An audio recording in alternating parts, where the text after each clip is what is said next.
අත්තරන් උඩ ඇටේ පුපුරලා වැලිකඩ පොලිසිය OIC මේ පාරදීම කළේ. ඇයි ආදිච්චන අමාරුවක් තිබුණේ? වැලිකඩ පොලිසිය OIC දිච්චන අමාරුවක් කොහමද ආවේ? අපි අපරාධකාරයෝ නෙමෙයි. සංස්ථාව ආරක්ෂා කරගන්න මේ රට වෙනුවෙන් සටන් කරපු මිනිස්සු.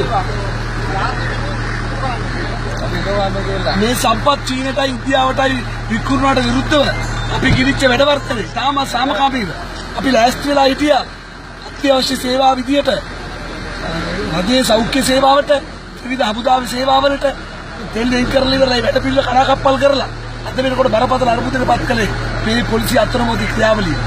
අපි කියනවා මේ රටේ ජනතාවට මෙවැනි ක්‍රියාවලියන් හෙලා දකින්න මේවා ප්‍රතික්ෂේප කරන්න වෘත්තීය සමිති අයිතිය තාවුරු කරන්න.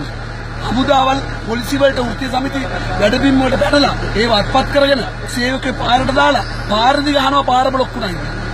සේවකීන්ට තියෙන භූමියට හමුදාව පැනලා සේවකීන් පාරට දාලා පාරදි ගහනවා පාර බ්ලොක් වෙනවා. සේවකයෝ කොහෙද ඉන්නේ? තමන්ගේ වැඩබිම අයිමි විච්ච සේවකයෝ පාරට වැටෙනවා. පාරදි තමයි ගහන්නේ. ඒ පාරෙන් අත්තරංගුවටපත් වෙලා එහාට අත්තරංගුවට ආවට පස්සේ කූඩුව ඉස්සරහා පිටියට හේතු කරලා ගහනවා. මේ මොකද්ද මේ ප්‍රජාතන්ත්‍රවාදය? මේ රටක්ද? හමුදාවට එහෙම අයිතියක් තියෙනවද? පොලිසියට අයිතියක් තියෙනවද? මේවට උපදෙස් දෙන්නේ කවුද?